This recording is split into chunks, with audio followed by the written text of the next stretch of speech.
had to hear that intro 1,000 times.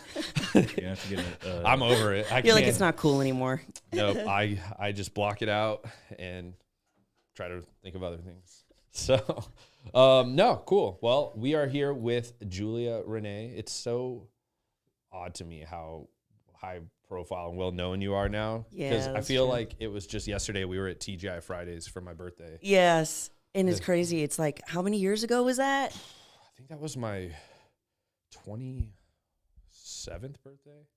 What are you, 30 now? I will be 30 in August. It's crazy. I feel like the vid just paused time. Yeah. And it's like, wait, what happened these past 2 years? Didn't exist. No, I agree. Nope.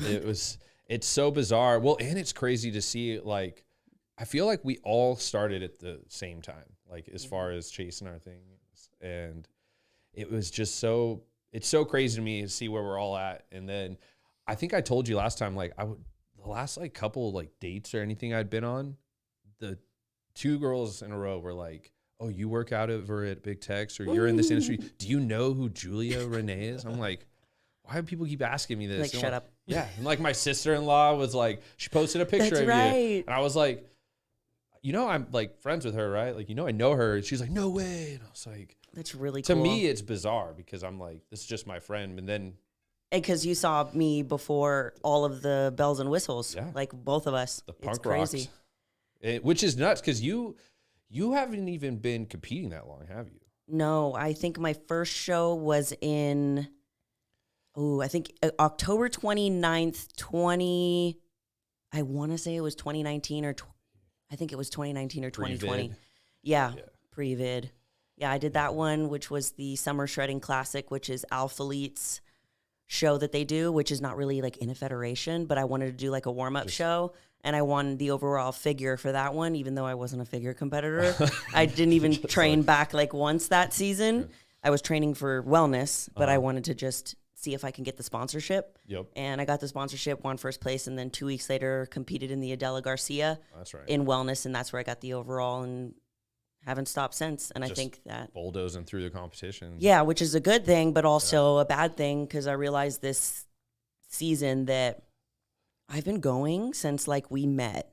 Yeah. And I haven't had a break. And when you're a bodybuilder and you put your body through that much quote unquote torture, it's not good. So you need a significant amount of time to have a break to just chill, get your metabolism working again. Yeah. And so that's what I'm doing now, basically. Just relaxing. Yeah. Because it's odd. I just recently discovered your YouTube channel, which I had no idea you had so popular. Yes. So, again, it's always like, that's just how out of the loop I am, which is ironic given what I do. But, no, you say you're taking a break now. Like, yeah, I'm going to stop competing for at least a year. Smart. To just like get my metabolism back, get my mindset right, and come back and just, for lack of better words, annihilate people. Just get in it. Just get in it. Get my hands dirty. Well, props to you for at least having the wherewithal to do that, because there are people that just go back to back to back, and they just don't stop because I think that their ambition blinds them. Like it's true.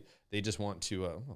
They just want to, they want to win so bad that it's like an at all cost. But like bodybuilding isn't forever. Your life, your health, your family, those are the things that are important. Those are the things that matter. And if you do this to your body for too long because your ego gets in the way, then what are you going to do when bodybuilding's over? What are you going to have? Nothing. A broken body. Not very many years. Yeah. Broken body. Just sad, saggy skin that used to be filled with muscle. Exactly. It's a crazy world, and it's so, I was just, when I was talking to that gym owner earlier, I was saying it's so crazy how many ties I have to that industry, given someone that has no desire to compete, which also, I have so much respect for bodybuilders because what you guys put yourself through is unbelievable. I never do that. Yeah, it's definitely the hardest thing I've ever done. Different kind of crazy. And so one of my favorite things that I don't think a ton of people, maybe a ton of people know now, that you used to wrestle. Yeah. From 15 to 18, wild. I was the only girl on an all-boys wrestling team.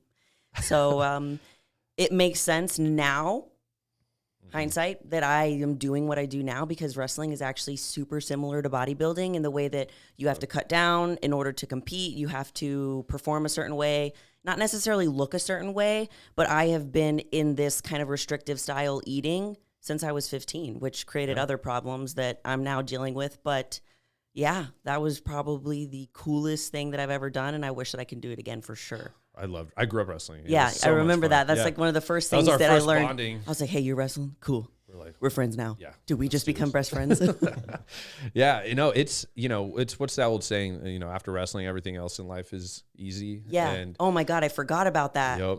It's on every wrestling room wall. But it was, I can see that translating into bodybuilding, like the intense cardio that we'd have to go through, which when I went and did that jujitsu with Nicky Rodriguez, realized how quickly I was out of shape. Edgy heathen, man. Dude, they were roasting. I would be wheezing for awful. sure. I can do Stairmaster. That's about it. Yep. I see you going. Yeah. I got 10 minutes on the Stairmaster. I'm like, all right, that's, I'm gonna take a break. Someone call someone call someone. I'm gonna need help off this thing. Yeah, just give me all the thermogenics that don't work. Just make my heart explode. But so where are you originally from? So I'm originally from San Antonio. I lived there from birth till 18, and then knew I wanted to move out because San Antonio, it's not as cool as it is now. Like, it's way cooler now. Yeah, it's a great tour spot. Yeah, and so I moved here and actually went to beauty school. That's what my career was going to be. I was going to be a cosmetologist. I did that for like 2 years and realized, like, one day I just looked at myself in the mirror. I was like, I'm so incredibly unhappy. Yep. And it was one of those times where I was like, I'll be happy when. And all those whens came, and I was still unhappy. Yeah. And so that's when I actually joined the Austin Fitness community group. And I'm telling you, like, that group that was wild. Was the pivotal point to me becoming everything that I knew that was in me, but I was too scared to go after. And from there, it was just like one thing after another. And the one thing that I learned about how the universe and God work is that, like, when you are on the right path, things end up coming a lot easier. Yep. When you're on the wrong path, things end up being a lot more challenging. And that's what I noticed when I was doing hair. I was like, why am I struggling? Yep. Why am I going to HEB after work with $2 in my account and getting as much ramen as I can so that I can eat for the rest of the week just to wait for my paycheck to come through? I was like, this is no way for me to live. There's more out there. Oh, yeah.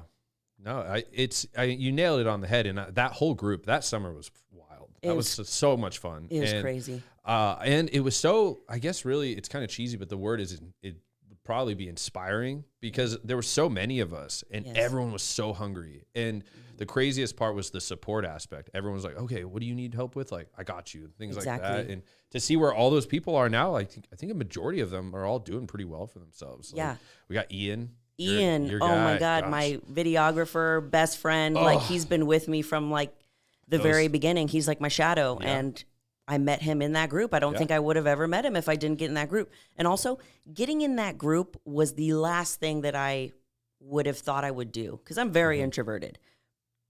Yeah. Regardless of what people think. I love being alone. I would have never gotten into a group, but it was one of those things I was like, I need to get out of this unhappy state I am and go into the community of people that I want to be in. So I was like, all right, I'll get in this group. And that's where all this stuff started happening. Start meeting all these like-minded individuals. And then now Ian is like crushing it. Oh yeah. I talk about him all the time, where he is probably one of the best videographers I've seen come up out here. Oh yeah. He's always evolving.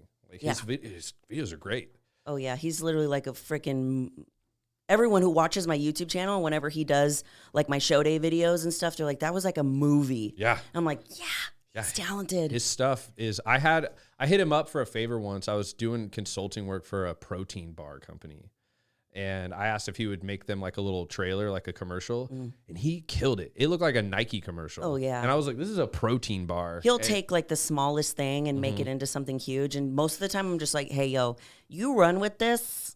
This is where I'm just going to be over here. You do whatever you want. And that's the part about, I guess, loving what you do is like the creativity behind it. And I'm just like, hey, you do your thing. I'm going to do my thing. That was Kyle Wurzel for me. Yes. Like, I love those guys. I mean, Ian is just right up there too. But I love when you can work with those creators where it's like they're going to make your vision come to life. And you just tell them like, hey, this is what I have an idea for. And they're just boom. All right. They take the wheel and it comes to fruition. And everything Ian does is so great. And, so were you doing any like active competing in anything prior to bodybuilding? Like how much space between your last sport that you competed in and bodybuilding? So from 15 to 18 was wrestling once I graduated, and most high school athletes, once they graduate and if they don't go on to college to do their sport, they're really lost.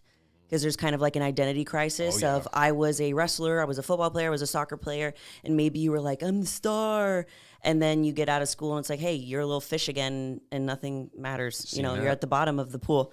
So I had that identity crisis. Like I dedicated basically my whole life because I was always an athlete. I was never good at school. I knew I wasn't going to go to college. I knew it from a very young age. I was like, that's just not for me. Not going to do that.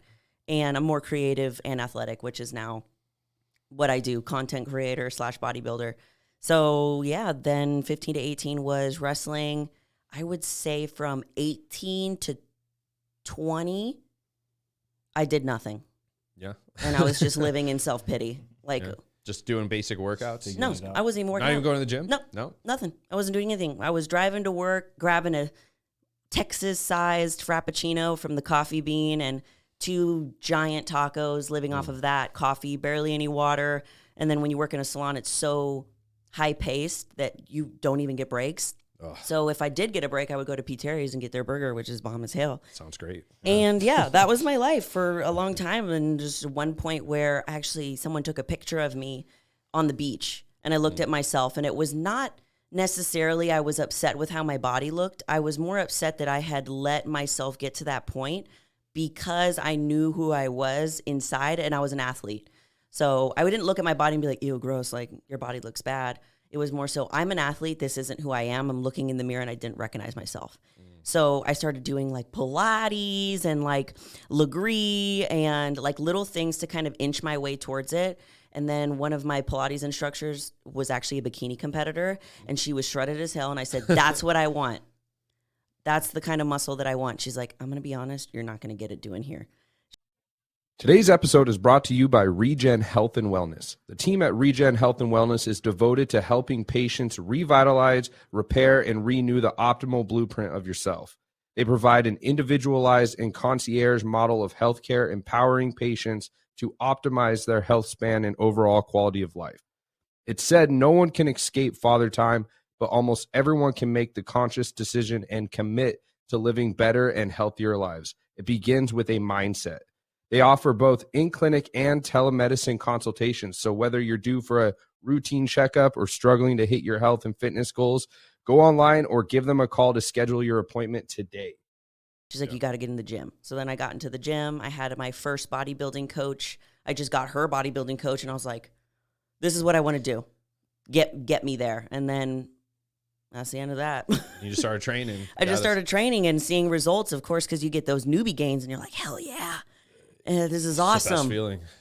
Yeah. No, I can definitely relate on the identity crisis part because and a lot of what I can relate to what you're saying as well is, chasing after something and realizing how unhappy you were. And that was me trying to play college ball, that was my identity. I felt like I had to achieve that to, fill that void, right? Because you probably thought that you had nothing else. I had nothing. I was miserable before I did that. And then I went and I played it. It was fun. Like I had a good experience. I made a lot of good friends, but when it was over, it's like you said, that's what I was thinking when you were saying you're kind of just left with nothing. Yeah. And now you're back to square one. And I was just so unhappy. And then I started working at a gym. And then that's how I slowly started getting more involved and then moving here just spontaneously and, being inspired by all those, what were we calling them then? The Fitfluencers. And God, that was fun. Were you ever part of that, Marlon? Did you ever go to those? No. Oh man. It was like awesome. There was like 30 of us. Yeah. There was a lot of people. I don't even know if I was in Austin. What year was that? 2018? Maybe 2019. Down here and taking over those. Yeah. Yeah. And so cool. that started motivating me more, but yeah, you bodybuilders are nuts. I was like, I'm not doing that. Yeah, that's the thing for me. It's like I love the challenge. That's the reason I love bodybuilding the most. not because of what I look like or how I end up on stage or getting placed. None of that matters to me. Yeah. It's all about how hard can I push myself and how much can I grow in this season. I'm telling you, I've had more personal growth doing bodybuilding than my entire life. Like bodybuilding has changed me. It's made me a nicer person. It's made me more patient, more disciplined, more motivated, more understanding. And all of that was from a sport. You know, wrestling did that for me for a short period of time. But then whenever I was just done with that season of my life, then I was like, I freaking have nothing. Yeah. I felt like I had nothing. That's so the worst part is when you lose your like, what is it? Like you have no desire to train or work out. I remember going to the gym after I was done playing football and just being like, why am I here? Like, because you don't have anything that's motivating you to get to that next step. You know, that's why a lot of bodybuilders struggle off season because they don't have a stage to look forward to. They don't have a physique that they're trying to achieve. And I've been in that place multiple times. I'd say that this is the first off season that I can honestly say that I'm crushing it and I'm not having that identity crisis of like, I'm not competing. What do I do with my life? And it's hard. You know, I think bodybuilders struggle a lot with their mindset and just their emotional well-being because there's not very many bodybuilders that focus on the mindset aspect of it, like the body aspect of it. And if your mind's not right, you're not going to be a very good competitor because that's the hardest part about bodybuilding. You know, like you can black out on the Stairmaster, you can black out while you're lifting weights, but if you can't control what's going on in your mind, there's thoughts that are telling you that you're not as good as that guy that's next to you, or you can't lose this weight, or you'll never look this certain way, then you've already lost. Yeah, I couldn't agree more. And I think that's one of the biggest misconceptions about bodybuilding that I hear from people that are very unfamiliar with it is they think it's just like getting jacked and lean and going on stage and Win like some flexing. gold. Yeah. And it's like any other sport. Like mental toughness is just as important. Like if you're unprepared mentally, like you're just going to bomb. It doesn't matter how good you look. And That's true. I've seen that translate over into bodybuilding as well, just from trying as many ways as I can to relate to them without ever actually having to compete. Doing it. Yeah. It's the only thing holding me back from that is all the diet restrictions and the regimens and like one thing I say, if like you're not 100% sure this is what you want to do for bodybuilding, like 100%, then don't do it. Yeah. Like it's just, and that's not like you can't do it. Boo. It's like, no, like for real, it's don't a do it. dedication. Yeah. I mean, don't do it. Save yourself.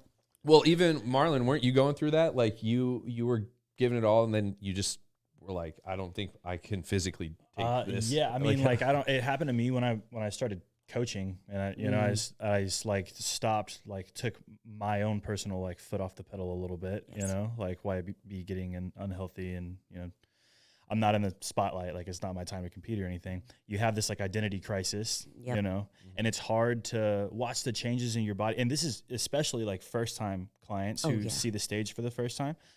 One of the biggest things you want to try to teach them is like, hey, like you got to embrace this like post-show feeling where your body's changing and you know you were never meant to look like that. No. It's not supposed to be forever We're either. supposed to like procreate and That's survive the hardest. I know, right? Like you're literally walking around like skin and bones. That's not normal. Yeah, we don't I live think that way. post-show for bodybuilders is prep easy. Post-show hardest thing.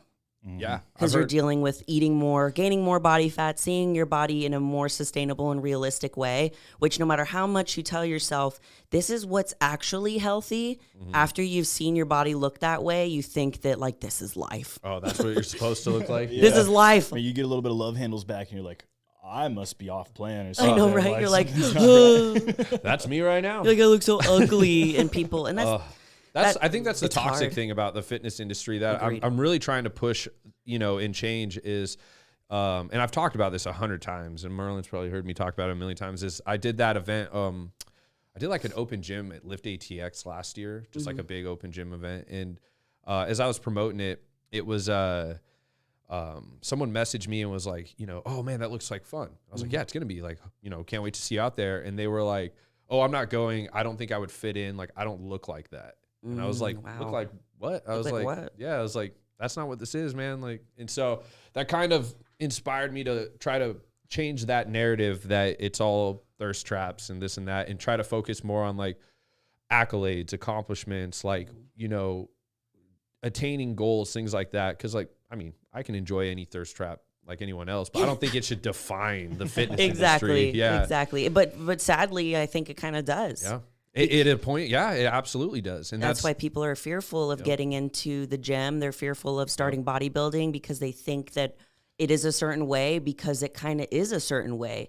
And it's our job and our responsibility as people that love going to the gym and see the benefits that there are to change that. Yep. It's going to take a lot of people to change that. It's got to just be like a collective movement of like, you know, hey, there's nothing wrong with showing off your figure and doing, like, I have no problem with that. I just, you boo-boo. Yeah, just don't, you know, let that get too out of like control and let it define health and wellness as a general aspect, because there's so if there's anything I've learned just having that, there's so many cool aspects to just fitness in general. And I was really just kind of reserved down to bodybuilding because all my friends were competitors, and like you guys, like that was the only thing I knew. And then when I started this and really started to move forward and learning different communities out there, different sports, I was like, man, like, like we're all here for, we all have the same mission. We're just doing it in different ways. And it's about the feeling that you get when you move your body versus how your body looks. And I think that we're super stuck in how your body looks. Don't get me wrong. So am I. And I'm still trying to undo that. And bodybuilding has been good for that. It's also been not good for that. So it's about how do you feel while you move your body instead of how do you look. So I'm guessing that guy that messaged you was thinking about, oh, I wouldn't look like them. But it's like, no, man, how would you feel if you were moving your body with a community of like-minded people? That's what we need to get across. Well, you know, I think that's what you're doing. He came. He actually showed up. I told him to come. I was like, yeah, come hang out with me. I was like, if it's not going to happen, but if anyone's mean to you, like, we'll just ruin their life. And he came. He had a great time. And he actually he hired Tyler, of all people, as a coach. And he's been killing it. And see, like, that is the domino effect, because that person is going to go to work and he's going to start meal prepping and he's going to impact the people that are in his lives. And then those people, it's just, once you take that step outside of your comfort zone and you go to the gym, or you decide I'm going to go to a bodybuilding show, or you join a fitness community group, or you go like walking with some other moms, like whatever it might be. Once you take that little uncomfortable step, it's a domino effect. Like, your life starts to change for the better. And that's like fitness has done for me. It's a big motivator too. Like when you're not in the struggle alone, you know, things like that, it really does help. And kind of actually on that point too, you know, with you in competing in bodybuilding and stuff like that, what do you think is probably your biggest motivator? Like, what motivates you to continue going? Because for people that don't compete, it is one of the toughest processes I've seen any individual go through. So I'm always really curious to what motivates someone to not only do one show, but make it a career. What's crazy is I've never been asked that question. And like, I don't even know the answer to it, but I need to come up with one right now. Okay, so maybe, let's say, I'll have my ego side. I'll give you my ego answer because I'm hella competitive. Oh, yeah. Like, I go to the gym. No one's competing with me, but I'm competing with you. Yeah. They have no idea. Literally, like yesterday at the gym, some guy was rowing 75 dumbbells, and I was like, shit, I'm getting those. And I would stand next to him, I'm rowing those too. And it's just like, that's just my mentality, because that's what helps me push past those limits, because I am that competitive. Yep. And then I would say maybe like the softer side of me is more like, I continue to do bodybuilding because I know the personal growth that I have and how it affects everyone in my life. Like, I've gotten closer with my family. I'm more patient. I've made more friends. So bodybuilding has done that for me. So that's a motivator. I compete and I prep in shows because I know that every single time I do that and I put myself through the ringer, so to speak, that I come out the other end a way more incredible person than I was when I started. So that's what keeps me, both of those things together. Today's episode is brought to you by Avatar Nutrition. It is always a treat to show some love to our sponsor, Avatar Nutrition. Avatar is actually owned by my friend Mark, who is a lifting buddy of mine from the gym. What I didn't realize at the time is that his app has been used by close to 200,000 people, and they've used it to lose over 2.5 million pounds of pure body fat. What's really special about Avatar is that it's a complete service delivered through a super easy-to-use app. See, Avatar is the OG in the macros game and created a process that makes counting macros both fun and simple to stick to long term. You've got unlimited support from their community and experts on staff, and they are in the business of giving their clients results that last. Try it free on the App Store or Google Play Store for 2 weeks, and if you love it as much as I do, it's just $9.99 a month after that, or $97.99 for the annual rate if you want even more of a discount. If you're a coach, trainer, or you own any kind of business and want to use Avatar to facilitate game-changing nutrition coverage for your people, Avatar is a program for groups too. Just contact them through their website to learn more at www.avatarnutrition.com. The ego and soft. Yeah, we got the ego, and then I was like, okay, what's gonna actually last? Oh no, I can't be like 70 and be in the gym rowing and be like, my ego's got it. Hey, who knows? I mean, world's changing. Well, that's one thing you have that it's really important is like diligence for whenever the motivation isn't there. It's right? true. Like you That's a can good draw point. your own motivation when it's needed because you have an end goal in mind. And that's a really good topic in itself, like the motivation aspect of it, because I do get asked, how do you stay motivated? I never get asked what motivates you. So I think that people think motivation is something that is just like bestowed upon you and like you have it, you don't have it. And it's just like, it's not. Like we all have some sort of motivation within us. It's just like, how are you going to draw it out? Is it going to be through CrossFit? Are you going to be motivated in business? Are you going to be motivated by, I don't know, talking to people, by doing podcasts? Like what gets you fired up in your own specific way? And all of us have all these qualities within us. Some of us are just afraid to draw them out. 100%. And I mean, I you nailed it on the head, because I one of the things that drives me nuts that I've had to like hold myself back from addressing with a lot of people is I feel like there's so many people that I meet that have so much potential, and then they just don't do anything with it, and then they spend more time complaining. And I'm like, dude, like it's not hard to do what you want to do. Yeah, like, it's all within you. You just need to bring it out. 100%. This is crazy. I'm happy that you say that, because you can see it's hard, because you can look at someone and say like, I wish that you can see what I see in you, and I can't make you. Yeah. Only you can make you. It drives me crazy, because especially in Austin, where there's so many opportunities. And there's especially in fitness. Oh God, it's huge. Like I started this off a total accident, but I decided to run with it, and I found a passion through it.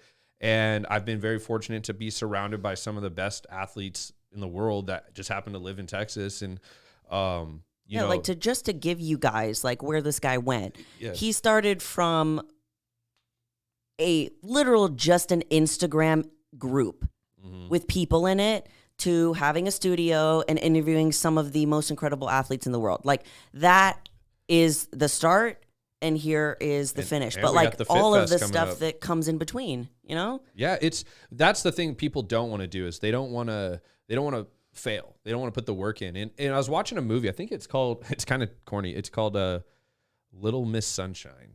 Was that Steve Carell movie? I think that's what it is. Bro, I don't know. I gotta watch it. I'm looking at Marlon like he watches these all the time. He's like, I can't help you, bro. Yeah, no, but there's a clip in it, if I'm naming the right movie, where the grandpa's like talking to the granddaughter, and it's something that always stuck with me, where he just said she felt like she was a loser, and he was like, "You're not a loser. Like, you know what a loser is? A loser is someone that's so afraid of failing they won't even try." Wow. And I was like, oh man, he nailed it. And but that's kind of what I think about, is there's so many people out there that they're afraid to fail. And to me, failing is not a big deal. It's like I'm just learning. Like but the struggle is the part that discourages people. Like there's, like you were saying, you know, just eating ramen, things like that. And life is supposed to be a struggle. Yeah. What kind of life is it if you just got everything handed to you? Yeah, I mean, you wouldn't appreciate anything. The only reason that you can appreciate the good things that come into your life is because of the bad things that came into your life. Yep. Like I have way more gratitude for stepping on stage, because I remember that girl that was just like looking at herself in the mirror and be like, who the hell are you? Eating crap food, only having like $2 in her account. The reason I'm so grateful for where I am now is because of what I was then. Yep. And I think that a lot of people miss that. Like you said, they're so afraid of failing that they never try. Yep. I would rather die knowing that I tried to go after everything I want than living without ever knowing what potential I could have had. One thing that like it's from like a movie as well. It's the best. But it's like when you go to heaven and you see God, would you want him to say, hey, bro, this is who you could have been, and he shows you who you could have been, and that's not you? Or would you rather go up and be like, that's exactly who I am? Yeah. Yeah. No, that's a scary thought. Yeah. I just, it almost haunts me when I think about like whenever I have those tough times where I want to quit, and then I start thinking like, oh man, but what if I try? Like, what if I just But what if I don't? Yeah. What if I just don't quit? And what if I just give it a little extra time, put in a little more effort, address the problems that might be holding me back, and then keep continuing. And I mean, that's how I got this place. Like, I was no way I was going to pass a credit check to get this place. And I went knocking around looking for the landlord's number. The lady next door gave it to me, and called him, explained, kind of just gave him my case. And he was like, yeah, all right, place is yours. He's like, you're passionate. Yeah. He's like, I told him I would do all the lawn care, all the little extra stuff. I'll do anything. Yeah. And he was like, oh, okay. I don't know how you got my number. I was like, don't matter. Just yes or no. Don't tell anyone, but I have it now, so be careful. And so, no, yeah, I still talk to him. His name's Pete. He's a great guy. Thanks, Pete. Wouldn't be here without you, Pete. Yep. Now we're all here. Man, that's crazy. It's wild, right? And so, but then I'm always trying to give back too, because I've had an unreal amount of support from people out here. Like, my friends are some of my biggest supporters. Rob and Esther have helped me from day one. Oh, they're the best. They are. I mean, it's great. I talk about it too all the time. I've never seen gym owners go to another gym and promote that gym on their social. Like, they kind of started that trend. Like, It's I'm starting to wild. see it more often, but it is pretty nuts that I was like, I would never do that. I would never have gone to Marlon's store back when I was working at Complete Nutrition and been like, come check out these guys. Yeah, and that's just the power of community, because when you think that by you helping someone else that it's actually going to diminish your value and maybe you won't be seen, it's actually making you all way more powerful. And I think there's like the doubling effect. It's kind of like when you do something that you're passionate about or that changes people's lives, and I don't know, you're just nice. Yeah. You get it back and double. Mm-hmm. Sometimes people just it takes don't understand longer that. than others, but and so I think it comes back to that discouraging side of people just, I'm not going to do anything nice because they probably won't do it for me. And it's like, well, when you think like that, you never give and expect anything in return. No, you got to unconditionally be nice and not be a dick all the time because you don't get what you want in life. Yeah. The lesson of this podcast: don't be a dick. Yeah. Just don't be a dick. That's just what the title's just going to say. Don't be a dick. Don't be a dick with Julia. The Renee. end. It'll just be that. 10 That'll be a seconds cliffhanger for sure. Right? I'll make a clip out of it, and it'll just be "Don't be a dick." Just don't be a dick. Real. That'll be your real. Yeah. Yeah. Real. God, I'm so tired of Instagram. Yeah. It's changed every day, and I'm like, yeah. I don't even know what to do anymore. It's just like, let's just go on all other social media platforms and kick Instagram off. I know. Well, they all suck now. Like, they're all like bottlenecking everyone, and they just, people try to start new ones, and I'm like, this ain't it. Like, and then I've jumped on so many different ones, and they're just confusing. I'm like, I'm just gonna stick to the. Have you tried TikTok? I have one for this company. Like, this would be good to just do like little videos on TikTok. I just put clips on there, but I'll never use it. It's gotten to like, I'm still like, haven't gotten over MySpace yet. Oh my God. I miss those days. Man. He still hasn't gotten over the breakup. Dude, Tom was everyone's best friend. Tom was everyone's first friend. He was cool. He taught us how to code. He let us sparkle. I'm too young to even know what that is. Oh man. To code? Tom. You never did MySpace? Who Tom? God, I'm getting old. You didn't do MySpace? No, I'm 25. Also, was you very barely missed sheltered it. growing up, so I wasn't like allowed to have any social media phones. I'm 24, And you know what it is? and I did MySpace. Yeah. Oh man, I had Gold stars. Old soul though. We had MySpace, AOL. We did Instant Messenger. That was like the cool shit. I wasn't on that, dude. I was in junior high, I think, and we would, AOL was like texting before texting for us, and that was back when we had dial-up internet, or just scream at you and it was connecting. You know that noise? I remember like my dad had AOL. Oh man, Like we on used my to. dad's computer, it was AOL. When we had the computer in my basement, we used to have to put blankets and pillows over it if we wanted to sneak on the internet at night. Oh so my my parents God. wouldn't wake up because that scream would wake everyone up. The dial-up connection. We're like, what is They're like, this? what are you doing down there? Oh, it was terrifying. Right? I was scared of everything as a kid too. To hear that in the basement of our house growing up was terrible.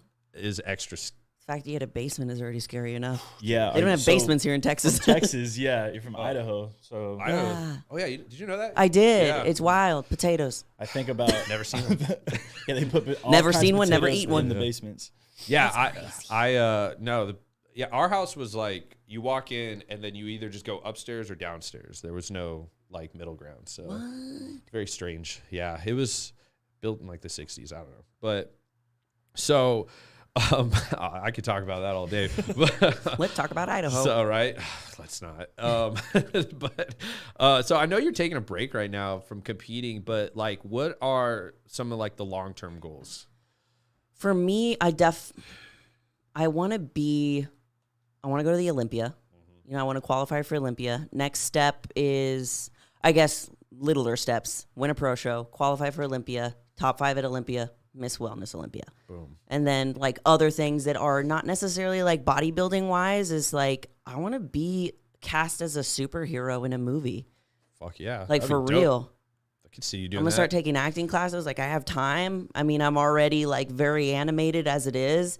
So that's something that I freaking love Marvel. Like my dog's name is Vision, which is one of the Marvel. After the Synthoid. Yep. Dude, I'm a massive And Marvel he's red, nerd. so Is yeah. he really? Oh, yeah. I'm a huge Marvel nerd. And Did you see Thor? I haven't seen it yet. Okay. I heard it's not that good, though. It's not. I heard it Oh, might as well be Thor Woke in Thunder is what I was told. It was more like Thor the comedy. Yeah. With a it's- little bit of superhero. Well, that's kind of that director's like thing is he just over. It was like a little bit things. like 10% less, it would have been good. It was like, okay, is enough, bro. Well, I had read an article that Christian Bale was like super unhappy with how they edited it. That they cut out like a bunch of his scenes, and I thought he was like, I liked his parts in it. that's what everyone Yeah, says. I was like, he did great. He but actually made it like a superhero with a villain, but then every time it was back on Thor, I was like, okay, we're at a comedy again. Yeah. I love Thor. He's sexy as hell. So Dude, I that's still would great. watch it all day. But yeah, he got big for that he's too. massive. He's on some shit. I want to know what he's taking. Got a little jacked. I know it's like a little trendy trend. I don't know. Just some duck eggs. He's just eating duck eggs. The Yeah. god of trend. Doing his Duck push-ups. Doing his push-ups. Either that or they just CGI'd him, which they probably could have. That's what they did to Natalie Portman. That's true. They put dots on her arm and CGI'd it, and I'm like, Oh, couldn't yeah. do some curls. Come on, Padme. Get it She's together. she's so thin naturally. Yeah. See, I'm gonna take her spot. That's right. one of these Go in days, there. I mean, with I'm gonna be how She-Hulk. Marvel's, yeah, right. How Marvel's moving, they'll just make you the next like Iron Man or Captain America. That'd be freaking Gender dope. swap Yeah, in that's every literally like. I hero think in that's there. even like a bigger goal that I have than being Miss Wellness Olympia. Like Is that would be. getting a show or movies. Yeah, like being in a movie comic. or a Would you TV want to show. be like a new one written in, or would you want to be an already good question. legend? If I were superhero? to be one of the legends, I'd love to be She-Hulk, but Yeah. if they already casted her, unfortunately, and She's getting a lot of shit for that too. yeah, CGI, yeah, like cast Shrek. cast somebody that already has it. right? Come on, it's just less work for you. Yeah. It's less work for you. I'll And still watch it. yeah. But I didn't watch the Miss Marvel though. I watched Does this that. get cold in here? Are you cold? No, I'm just like I'm noticing that I'm like hunching, and I'm like straighten up, Julia. Oh yeah. Yeah. Watch no, your posture. don't slouch. Don't I didn't watch Miss Marvel either. But It was pretty good. It's just sometimes it's hard to watch because it's like a kid. that's what I heard. You know what I is mean? It's like a kid. It's a show. kid. Yeah. It's Feels like I'm watching a cartoon. yeah. I don't know. We'll see how their projects coming up are. I've been pretty disappointed with Phase 4 so far. Do you hear that, Marvel? We're disappointed. Get it together.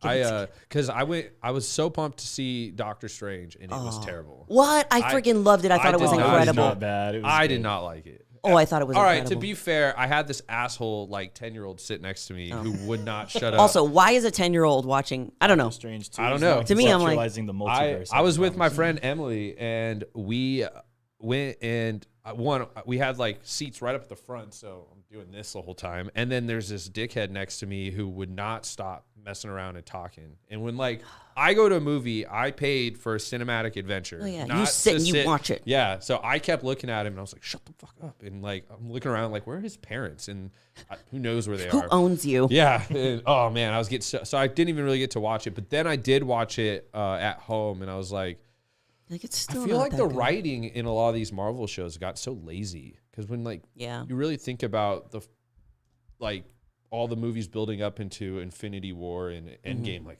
so spot on. And That's really true because now that I'm kind of looking back on like, kind okay, of ruin it for you. the phases before, I'm like, I could watch those over and over again, and they're still like Amazing. damn. Yeah. But then the kind of newer ones are like, yeah, they're good, They're but like rushed.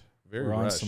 some filler movies. Yeah. Like we're kind of off of the Well, arc. the Spider-Man movie was dope when It I saw it in was. theaters. Then when I watched it at home, I was like, oh, this isn't that I great. feel like they're fitting so much in a very short Yeah. amount of time. They're like not there's too character much. building. There's too much going on. Yup. Like it's like okay, you win. Yeah, I just can't.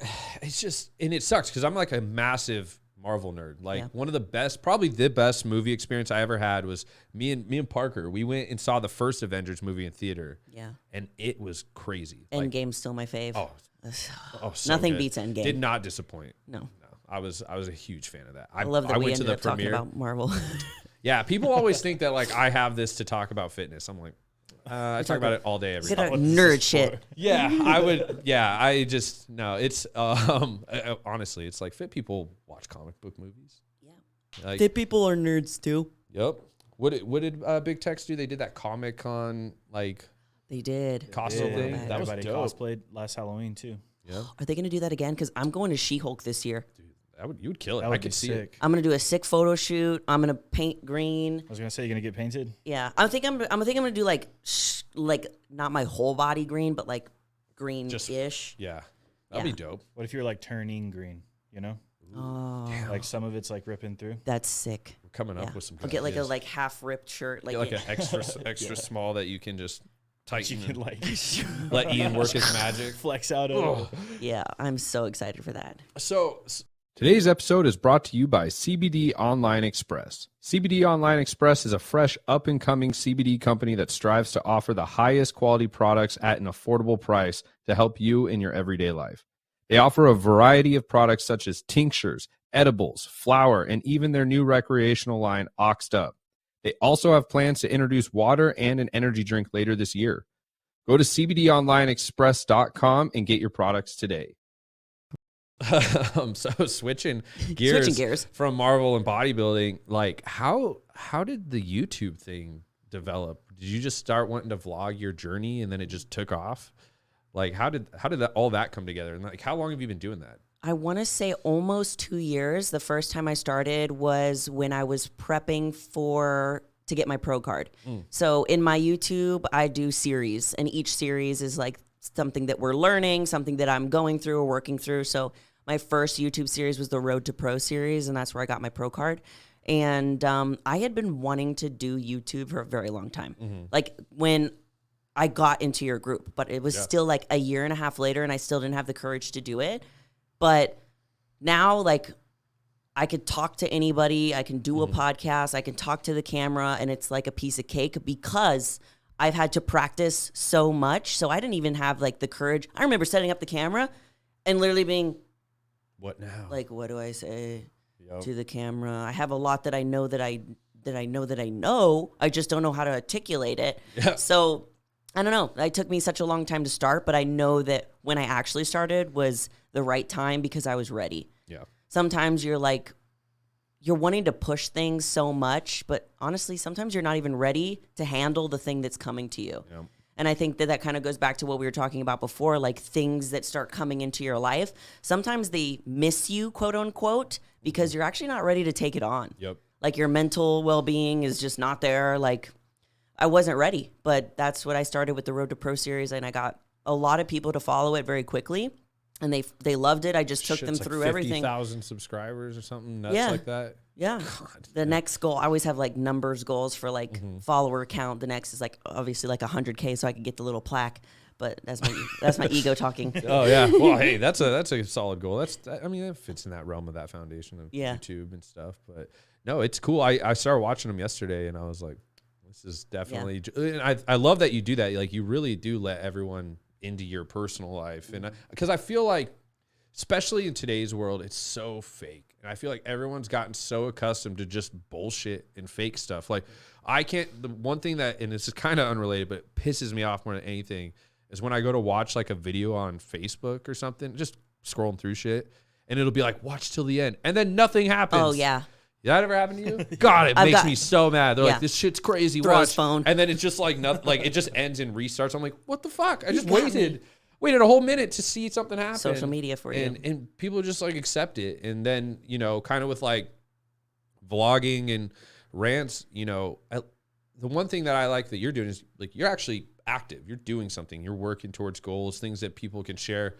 There's a lot of people out there that just want to hear themselves talk. Yeah. And yeah. For me, it's like on my social media platforms, if I'm not teaching you something, making you better, then what am I for?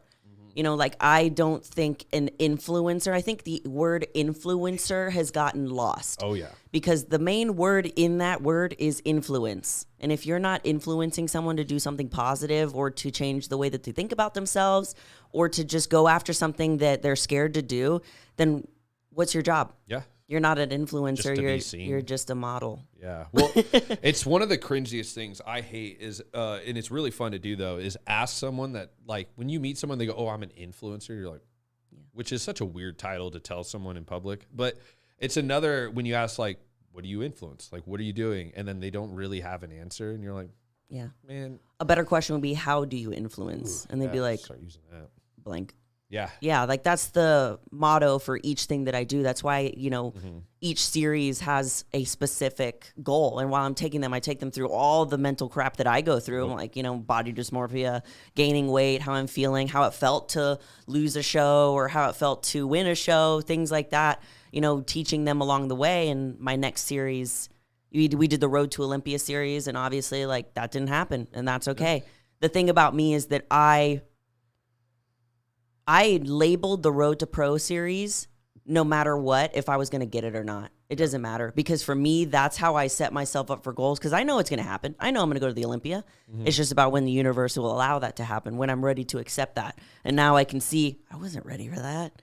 I will be. It's going to happen, not on my timeline, on the world's timeline. Yeah. So, yeah, I mean, Road to Olympia series, and now I'm doing a new one, which is called the Monarch series. So it's about like evolution, change, transformation, so like mind, body, and spirit. So each month we're going to be doing a month on mindset, a month on body, a month on spirit, and then we're going to, I guess, start another series. There you go. Something else. I haven't thought about that one. It's one of the best things that you do too that I've always appreciated about you is you always remain very open and transparent, but you're also very humble too, because I meet a lot of people that will have these big followings or, you know, this wide scale popularity. And I have a prime example of what you did one time that made me see it for what it was is we were in Dallas. We were at a Dallas show.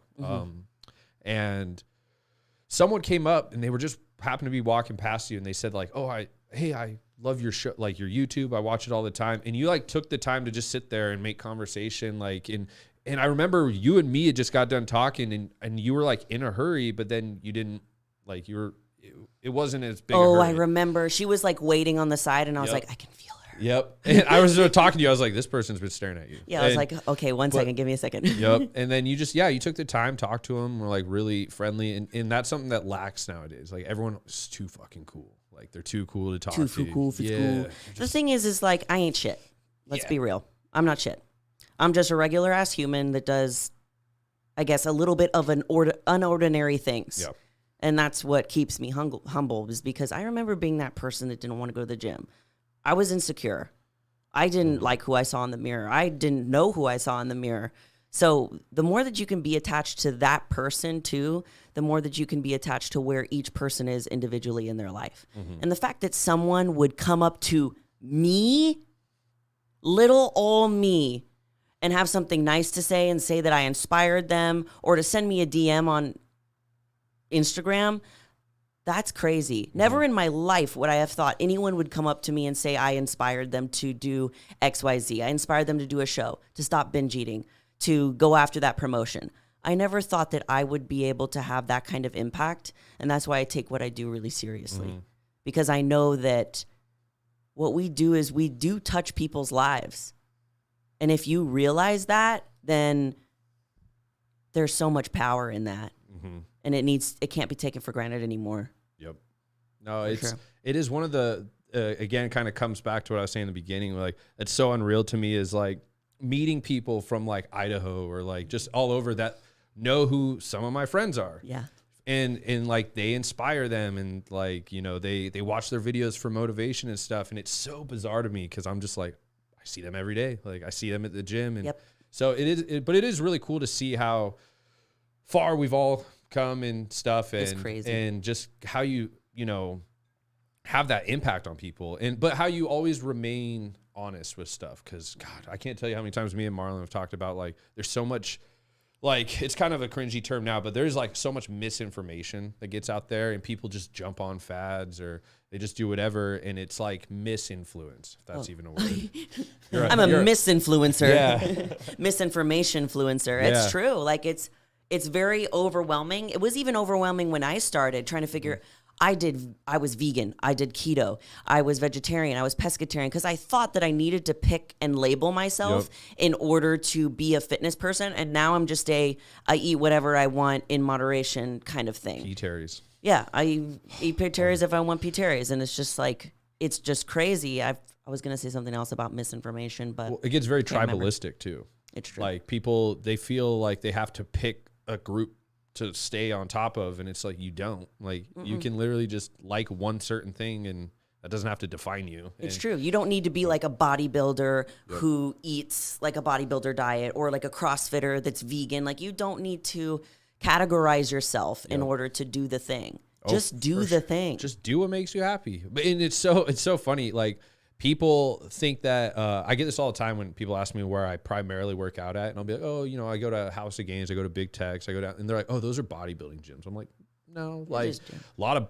bodybuilders go there, but it's if you just like to work out and that gym just happens to fit your mold and like your routine, then you don't have to label yourself to fit in any of these places. And It's true. It's another big misconception that happens in this industry is like, you have all these, like, I feel like limitations. People feel like they have to fit in a certain mold. And I'm like, you can literally do whatever you want. Like, you don't have to, if you want to be a hybrid athlete, go for it. You're like, don't listen to me. Do whatever the fuck you want. That's what I tell people on my YouTube. I have a lot of people that follow me that are not even bodybuilders. Oh yeah. They just follow me because they like me, I guess. And the thing is that I tell them about bodybuilding. I say, when I start, this is not sustainable. This is not healthy. This is no way to live your life. But I'm going to do it anyways, and this is why I'm going to do it. I tell them that because I also don't share how much cardio I'm doing on my YouTube. I don't share, what my calories are at, all of those things, because I don't want someone to come on my channel and think the only way that I can look like this is if I do exactly what she's doing, because I was that girl. I was that girl that went on YouTube and was like, okay, find a bodybuilder, find exactly what she's doing, do that, and it'll work for me, right? No, it will not, because we're all different. So, yeah, I just try to be honest with them. Like, yeah, what I do is really cool, and it provides me a lot of value, and my body looks really cool at the end, but it's not sustainable. Yeah, well, everyone's different, too. You can't just take one person's customized regimen and then try to apply it to yourself. Yeah, I get shit all the time from people that are like, they think I should not be the one that owns a brand called Austin Fitness Community. I'm like, yeah, you're probably right. Like, but then that's just categories. Like you have to look a certain way, you have to act a certain way, you have to do a certain sport. Like I feel like people might be like, you have to be a bodybuilder if you're going to have an Austin Fitness Community, which just makes the problem we were talking about worse. Yeah, well, I meet all these community groups, or I'll go to these socials, and they're great. Don't get me wrong, and they're active. They go to all these like group workouts and do all this stuff. I don't go to those. Like I should, but I got other stuff I'm working on, and it's not like I'm avoiding it. It's just priorities, and they get like so salty, and I'm like, it's not my cup of tea. I'm like, sorry, I have other things to do. But the funniest part is they don't know how to respond when and this kind of comes back to what we were saying is I feel like people have gotten so acclimated to just fake stuff and then just accepting lies, not holding people accountable, because like when they'll sit there and be like, oh, you have a Austin Fitness Community podcast, like, what makes you credible? Like what's your background in diet, this and that? I'm like, dude, I don't know any of that. Like that's why I have people that know that stuff come on, but like I'm no expert and I've never claimed to be. And like they don't know how to respond. They get like so mad, and I'm like, oh, I was expecting. Did you want me to lie? Did you want me to get mad at you? Like, do you want me to pretend I was a nutritionist? Like that's what I have Marlon for. Marlon fills in that gap. Thanks, Marlon. He's like, that's why I'm here. If I am completely lost, I just do this. Hey, Marlon, what are they talking about? Today's episode is brought to you by Hotworx. I want to let you guys know about an incredible new craze going on in the Austin fitness community. It's called Hotworx. Hotworx is a virtually instructed exercise program created for users to experience the many benefits of infrared heat absorption while completing a 30-minute isometric workout or a 15-minute high-intensity interval training session. As the infrared heat penetrates your body, causing you to sweat, the isometric postures further accelerate detoxification by physically removing the toxins from your organs through muscle contraction. Hotworx is virtually instructed, has 24/7 access, and also offers easy-to-use app-based scheduling so you never have to miss a class again. Hotworx has 2 locations to serve, located at the intersection of Anderson Mill Road and FM 620 in the HEB Plus Shopping Center, and also another location in San Marcos. So stop in, tell them Austin Fitness Community sent you, and get a special free session on us, and check out Hotworx today. We all don't know everything, so it's like, what do you know within your niche, within your well-being?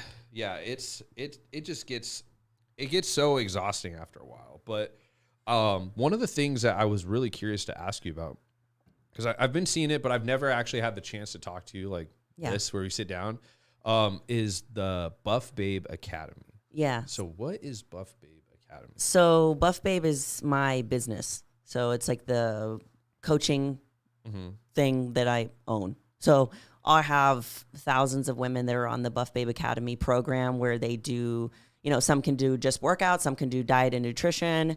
So that's like my main thing that I do. And then sometimes I can only take on like a couple of one-on-one clients at a time. So then I'll have, the Buff Babe program, like the one-on-one coaching where they get mindset and a little bit more one-on-one detail and stuff like that. I also do posing for clients, wellness competitors, amateurs, pros.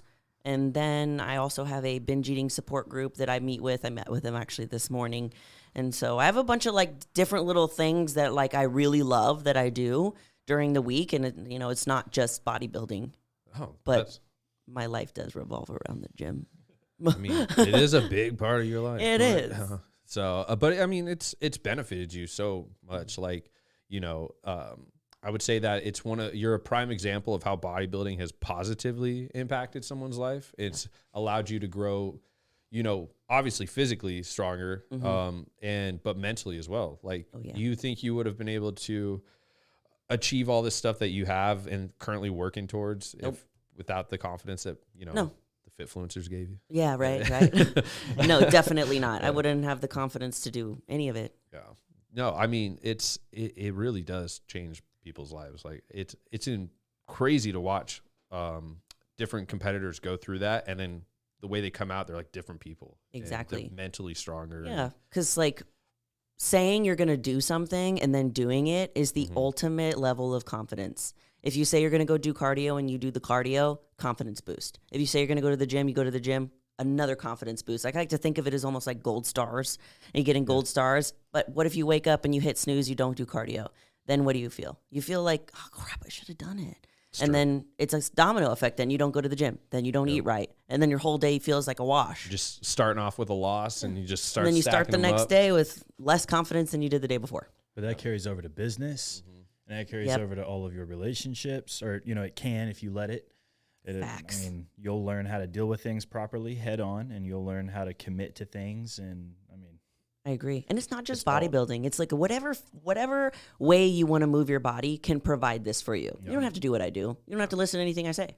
No, I've talked about that to so many different members of my family where I'm like, you don't, like when I encourage you to go work out, I don't mean work out like I do. Like go take a walk, like get active, like go to a park, like get a bike. We used to go biking when I was a kid all the time. Like it's a very active city, Boise is. And so there's really no excuse. Like I know they're not just find your vibe. It doesn't need to be like the person next to you or the person that you're following because it might not be for you. I can't be, at least in this moment in time, I can't be someone that doesn't go on the Stairmaster and that just does yoga all week. I can't do that. I need that energy release of pushing weight, picking up weight. I need that like really loud music in my ears. That's what I need in this moment in life. But, later in life when I'm old and I'm wrinkly, I might be a yogi. You never know. But right now, I love lifting. I'm too, like,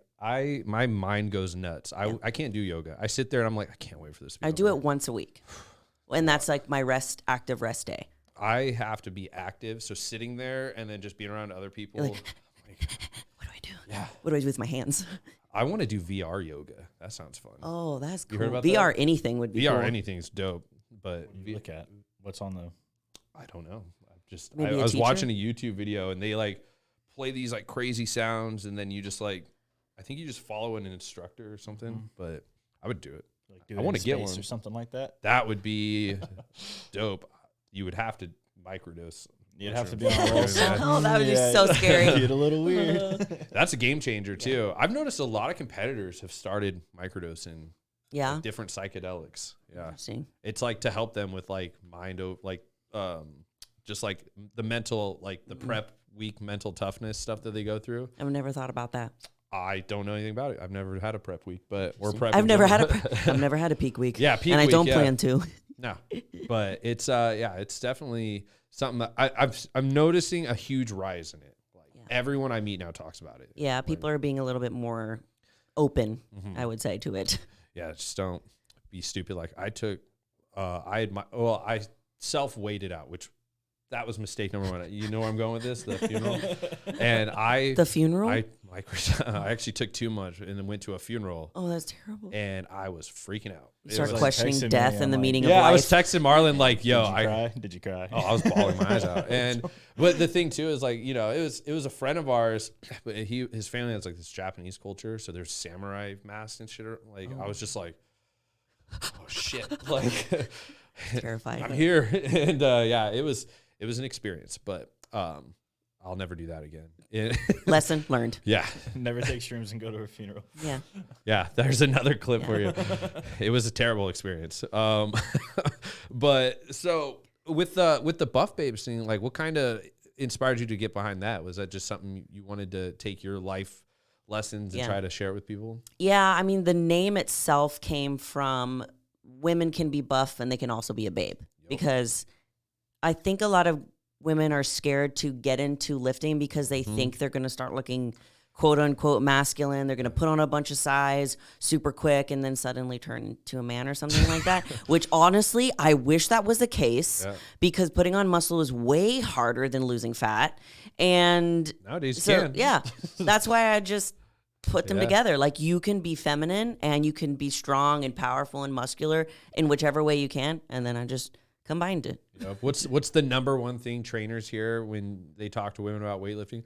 Oh, I don't want to get bulky like a man. big. Well, I don't want to get too jacked. Yeah. I'll text someone like at the end of onboarding, like, yeah, I'm excited, man. We're going to get you jacked, He's like, well, just so you know, like, I don't want to be too jacked. Like you won't be hey, buddy, that quick. I promise you won't accidentally get too jacked. It's keep not the something jack that to just it. happens. I've been You don't trying just, to do that for years, yeah, I'm like, God. if that's the case, teach me. Yeah, I wish it was that easy. Yeah, it's hard. I don't know where these people are coming up with these ideas that it just happens in like 2 weeks. Yeah. They're like, oh, I'm good. Yeah, because I think they see CrossFitters who've been doing it for years and bodybuilders, and they think that, okay, weights equals that look. Yeah. It's like, no. Weights plus years equals that look. Plus dieting. Yeah, clean dieting, like yeah, mean, being your life. yeah, it's a very worthy like what do you call it? God, I'm blanking on the words. It's like it's a worthy lifestyle. It's difficult, but it's worth it, and it's something that I've always been,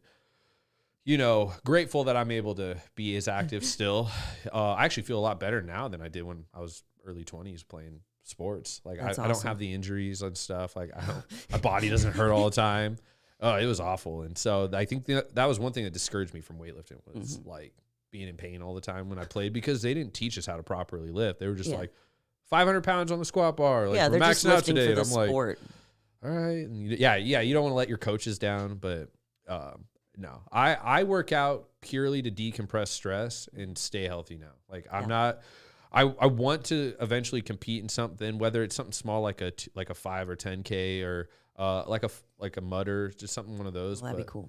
But I'm not trying to like I've had people be like, oh, you should get into powerlifting or you should do strongman. I feel like you'd be really good at it. I don't know why. Maybe. But From your background, I think you'd be really good at it. it would take a lot of training. But then again, it's like, that's pain I don't want to put myself Yeah, you're through. like, what kind of pain do you want? Well, it's like, what's the point of that? Like, what am I coming away with a 600-pound deadlift for? Like, what am I going to put that towards? What am I going to get? Yeah, like, If a kid is caught under a car, maybe you can help them lift the car. I mean, adrenaline, right? True. Wasn't there a story of like a mom that did that? Her kid was like pinned in a car. It was like back in the 80s. She turns into She-Hulk. She just lifted it She over. ripped right through and turned right into. Yeah, she just rips her shirt off, lifts the car. She's just theatrical with it, Yeah. you know. So, but no, one thing I've noticed too is like the massive growth in the fitness industry just in like the last 5 years. Oh, yeah. 100% pertaining to social media. Yes. Like, do you think that that's had a massive impact on how like you form your lifestyle, is like also trying to pertain to that audience as well, the whole social media aspect? Today's episode is brought to you by Line 1 Nutrition. Since their inception 13 years ago, Line 1 Nutrition has steadily grown into one of the most trusted supplement companies in the world, consistently formulating groundbreaking muscle-building supplements enjoyed throughout the USA and at military bases around the world. Excellent customer service is a staple of Line 1 Nutrition and is a big reason they've maintained a dedicated customer base with clients who reorder time and again. Line 1 Nutrition's products aren't the garden variety proteins and pre-workouts found on the shelf. They've spent years developing a line custom engineered to exceed normal standards and meet every need, from mind-blowing pre-workouts to incredible joint support with CBD and even green energy Malaysian kratom, which provides fantastic stress-reducing, anti-inflammatory properties that benefit athletes of any kind. But where Line 1 has really made their mark is with their lean muscle-building supplements. No other company can match Line 1's unique, potent, proven effective muscle builders. The bottom line is, if you're serious about taking your physique to the next level, visit www.line1nutrition.com today and use code AFC15 to save 15% off your entire order. I think it gives me a lot of good ideas of like what to do, but I'm going to be honest, I don't scroll social media. I am a content creator. I'm not a content consumer. Because I know what it does for my mental health. You know, I don't look at any other wellness competitors, bodybuilders, girls who do any other things, because I know that it doesn't help me. And I'm in a spot in my life where I'm like, if it's not pushing me forward, making me feel good, it's out. Yep. It's out. Oh, like, yeah. I think that's the cool thing about getting older, says the 25-year-old, is that It's right around the time you start. yeah, you looking just at things start. No, differently. I don't need you in my life. I don't. That's when I moved to Texas. Yeah, you just nah. Yeah. You just start trimming the fat. Yep. So yeah, I just create. I don't consume because I know like what it does to me. And don't get me wrong, there's sometimes where like I get caught, but I have this thing that I do called the trigger finger. So when you get on TikTok and when you get on Instagram, the first thing that pops up is the feed. So I have this super quick trigger finger where it goes immediately to profile. So it doesn't even have time for it to load on whose crap is popping up, you know, who has something to say, immediately to profile to go post a story or to post whatever photo I have or video, and then I'm off. That's good. And then all I do is go straight to DMs, answer all my DMs when I'm doing cardio, and then I'm off. So yeah, I'm on social media a lot, but it's just to answer all the DMs that I get and then to post. That's it. I don't business. Yeah. It's just better for me. Yeah. Anytime that I start my day any different, I always have a worse day. Well, it'll throw you off like so much too, because you'll see all these like unrealistic aspects of like it's a fake reality, but you'll start like, you know, comparing your life to that, and you start thinking like, oh man, am I just unhappy? Like, is the world really like this? You know, why don't I have that job? Why don't I have that vacation? Why don't I have that man? Why don't I have that six pack? No, it's just it's you don't not need real. You don't need to be. You don't know what they're going through. Maybe their relationship isn't that good. No, dating Maybe nowadays that's is the first awful. vacation that they've taken in 5-6 years. You don't know. Yeah, it's so sad that some people's whole life revolves around their social media. Like, and I've seen it so much where I meet people and like the only thing that they have to talk about is like, yeah, I got, 100,000 followers. I'm like, that means nothing. Yeah. Like that is nothing of value. That doesn't do you any good personally. Like at least like I meet a lot of, on the other end of that coin though, I have met a lot of people that turn that into an opportunity. Yeah. Like you're over here hustling. You got your like different outlets and businesses and stuff, but there's a lot of other people that have these big followings and that's it. Yeah. Like they're not doing anything. Like they work like a part-time job or, just getting the government handout and that's it. And it's like, I want them to realize like, all right, you have a platform You here. can capitalize you should on be it. doing something. Share something, teach someone something. There's just numbers are numbers. Yeah. Like, but what are you doing with the numbers? The only reason I want more followers on my platform is so that I can help more people with things that I wish I would have known. Not because it's going to make me more money or anything like that. Because I know that like someone out there needs to hear this. They need to be grabbed and to like shake this girl and say like, you have so much within you. I wish you knew. Yeah, it's amazing how just a clip of a video or something can change your outlook for the rest of the day, the week, or the rest of your life. Like just hearing a quote or something can inspire someone, and those are the things I want to see. And there's like the old term, we need less influencers and more Influence. or more educators. Yeah. That's the term. Yeah, less influencers, more educators. And I think that's kind of what you were touching on is like, what are you influencing? What are you teaching people? How are you impacting people? You can label yourself as that if you want to, but how are you influencing? Because that's the main part of the whole word. What do you provide that's of value? Or do you provide people with like people do it in different ways, with comedy, with fitness, with sports, with makeup. Like, how are you helping someone? It doesn't matter how. Just find a way that you can do it that makes you happy. Because there's someone out there that's ready to learn. Yeah. And I mean, they're willing to learn and they're ready to just take it all in. Like exactly. They're motivated. They just, sometimes they need that push, that direction. And it's something that's, I'm hoping starts to shift because I'm burned out on seeing the same crap every day. Yeah. And, but has it made you realize how big the world is too? Given your following has gotten massive since the day I met you. Yeah.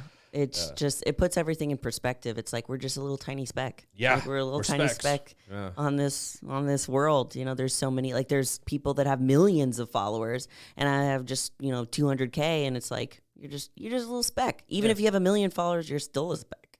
Well, it's like, that doesn't mean anything. It doesn't determine your value. And I think that that's what likes. It's a dopamine release. Yeah. When you open up your phone and you see notifications, you're like, ooh, I'm popular. People like me. Turn my shit off. Yeah, it's just like, I don't have notifications. It's just way too much. Marlon's TikTok famous over here. Really? Yeah, I accidentally blew up on TikTok like 3 weeks ago. He says I accidentally blew up. Well, yeah, because I have like 6 posts on TikTok. And like, how many views did it get? It was, I don't know, like 100K or something like that. It wasn't that much. So relative to TikTok. No, but that's to me, that's like blowing up. Yeah, that's like. We went to House of Gains and used like some Strength Arsenal piece. And was it just a video of you using it? Just a video of me completely covered up. That's the thing about TikTok. Yeah. You'll literally like try so hard on a video, post it, nobody, crickets. Yep. And then you post like, okay, I'm just going to be doing this row. Blows up. And you're like, what the? Yeah. Somebody it's so annoying. No, it's really so annoying. Like our most popular clip on YouTube, like I thought it was going to be like a whole episode or, one of the clips that I made. No, it's Tim Kennedy just making fun of the Detroit urban guy. Yeah, the defense. You ever seen this guy? He does the self-defense classes and then like people mock him and pretend like they go to heaven because they tried his move or whatever. Like if they try to put a gun to his head, he like puts his finger behind the trigger and we're like, that's not real and stuff. But Tim is an actual like security consultant, like does the sheepdog response. It like teaches you how to actually do that stuff.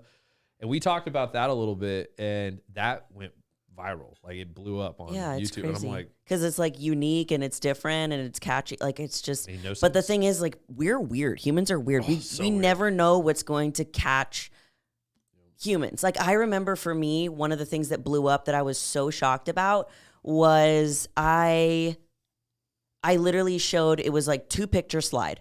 Mm-hmm. This is me before my show tan. This is me after. It got millions of views because people were like, why do they do that? what's the purpose? What's this for? That's so weird. You look weird. And then it was just like people arguing in the comments, and like their arguing made it blow up more. And I was like, what do I do with this? Yeah. It was the weirdest thing. And I was like, I literally posted this because I didn't have anything else to post. Yeah. I was like, let me just make this real quick. What are the odds? That's the one video that just explodes. It's like, do you know Michael Wilcoxon? Yes. So he hits me up the other day and he's like, dude, look at this video. It's like going crazy. It had like 90,000 views. Oh, that's so cool. And it was so random, but all these people were arguing in the comments and he wanted to like respond. I was like, Mike, don't. It's like you're arguing especially with TikTok. Faceless idiots. The Like, most trolly people are on TikTok. I don't know. It's so wild. User 99995. Yeah. You're With no stupid. profile. You're a picture. bot. Yeah. Get out of here. I still don't have it. I don't have it on my phone. I have it on the iPad, I think, but it's just for this. Yes, no. Yeah. I don't mess with it. I just feel like there's so many platforms now. It's overwhelming. And Yeah. it's just like, I felt like when you start a business, you go, okay, I need to be on these or else I'm being lazy, you know? Exactly. And then, but the more you use it, you're like, this isn't even authentic. I'm literally just like bullshitting on this thing. Like this. I spent so much time on TikTok, like trying to be how other people were. Yeah. And then once I stopped doing that, it blew up. Yep. I started just like, I'm going to post what I want to post, what's real to me. And that's what I'm going to do. I'm going to quit pretending to be like somebody else, because pretending to be like somebody else never works, because you're just pretending. Walking around pretending is so much harder than being yourself. Draining. And and it's so funny that you say that, because I was having that conversation where I get people that hit me up all the time. They go, oh, I don't know about this, or I've been seeing other people do this. I might do that, like for either marketing or just whatever their business model is. And I'm like, why don't you try to do something that hasn't been done yet? And I go, you'll feel uncomfortable and it might not make sense. And you'll feel like, you know, maybe if you do what other people are doing, it'll work. But, you know, be yourself, be authentic, like be different, because those are the things that eventually go viral. And a lot of that pertains to what I have here. I'm like, I can't really think of another like city-based community fitness platform that does what I do and like is growing and does these like little events. At least I haven't seen one yet. Exactly. And it gets nerve-rattling at times where I'm like, what am I doing? Yeah. Like, you know, I don't know what the fuck. where do I go from this? Yeah.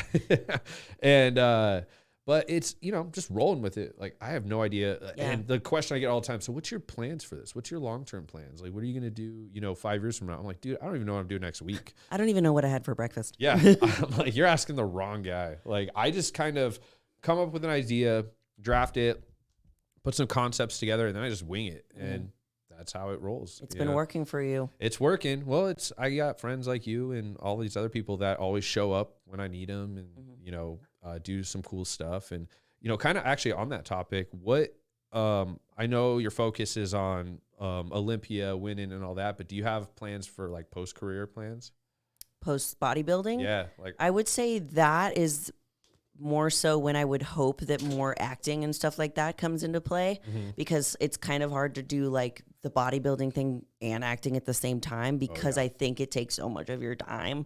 It's definitely doable, but then again, it's like, okay, but like I want kids, like I want to be married, like things like that happen. So I think that would be more long-term. And then I'd love to like speak on stage and be someone that like motivates women and be like a voice in the bodybuilding community to just teach them the importance of mindset and emotional intelligence in bodybuilding, because that's what's going to get you far. So those are like long-term things. Maybe even have like a book out about my binge eating story, stuff like that. that'd be good. Is that me or you? It's not me. Oh, man. It's you, bro. I never do that. It's your show. What do you mean? It's his show. I guess he's allowed to. You get one slip. You get one slip. Yeah, I get one pass. No, I love that. Well, you know what's crazy is my old college roommate. He's like I don't know what he does, but he works for like all these streaming platforms. He's on all these shows. I'll talk to him. I'll see if he's got anything for you. Because I've been going on like lives in New Facebook York. groups to like look at castings for things, and I'm like, I haven't even gotten any experience, but I'm just gonna go and show up and like see what happens, because you never know. Yeah, well, You you never know, know. that's what Jessica Reyes used to do, right? Really? She was a stunt. She was in Fast and the Furious. What? Yeah, wasn't that what she? It was Fast 5 or Fast the fourth one. Watch me go home and watch it. Dude. I did. I might have saw her. I don't know. Yeah, she's We'll probably see. like But she in the background or I something think like she that. was It's fucking cool. She was Mia's stunt woman. I'll have to watch the episode. for But real? yeah. Were Oh. you here on that show? No. Yeah. So she was a stunt woman in the Fast movies, and there's another one that she was in. Huh? Jessica, yeah. That's so cool. And yeah, that's a dream. Yeah, I don't know. It's back when she was living in Puerto Rico. That's where they filmed it. So it had to have been the fourth one. Mm-hmm. God, I don't know. So like one of those.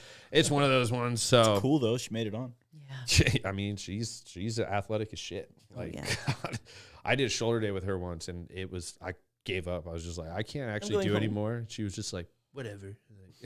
Just did like 20 more sets. Yeah, I was like, all right, sorry for wasting your time. Sorry for wasting your time. You're so much stronger and more athletic than I'll ever be. But no, she's great. I'm still never gonna work out with her again. But so what else you got coming up? You got any upcoming events, seminars, anything coming? Not really. I think I'm just gonna be traveling a lot to just like collab with some other YouTubers and stuff like that now that I have more free time and I'm not spending like 3 hours at the gym a day. So just that, the Austin Fit Fest, and like anything that comes in between, really. Well, I saw you got a drop coming soon. I do. Oh, you had a countdown. I do. When is this podcast coming out? I don't know. Today's Thursday? When's the drop?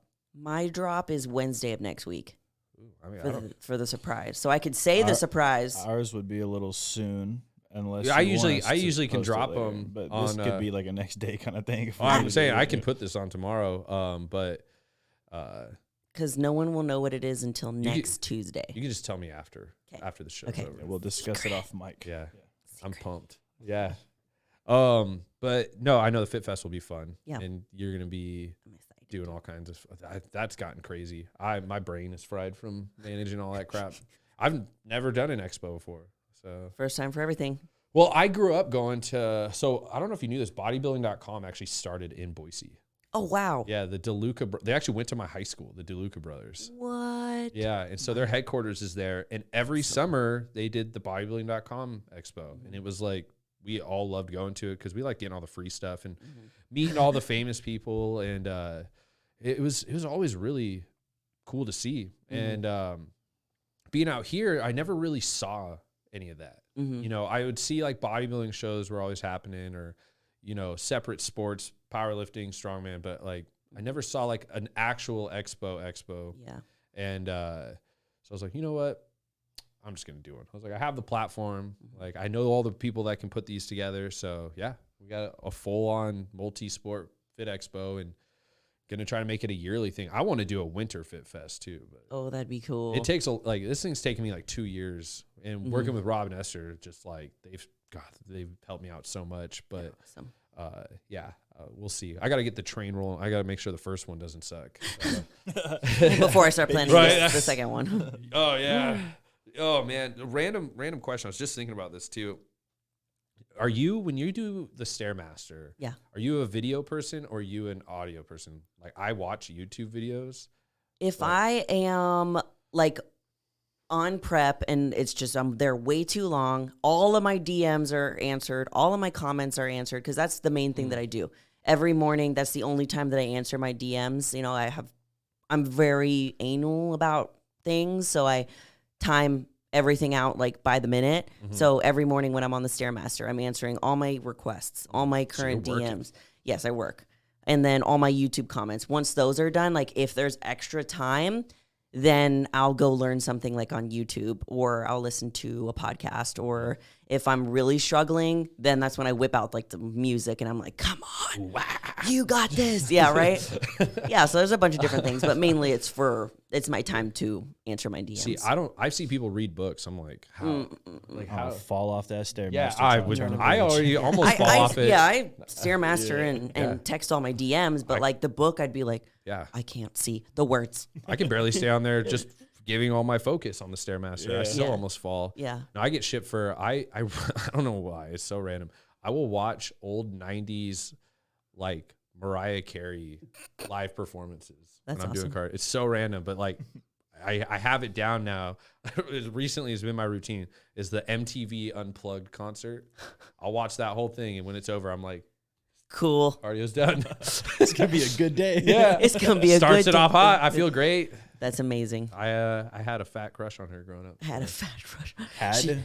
Yeah, she's not not Like quite she's the same. old. She's a She's little, a little old now. Well, she's kind of mean from what I view. I could be wrong. She'd be the nicest person in the world. Yeah. Watch her come do this show in like 2 years just to call me out. You're like, I love you. I was just kidding. I do. I do. Yo, her songs slap. I don't care. They still Her songs slap. They Pump still me up for cardio. Oh yeah. I don't know. I'm a very strange. We're strange people. We're weird. We're not supposed to. But on Mariah, that note, well, I do appreciate you coming out.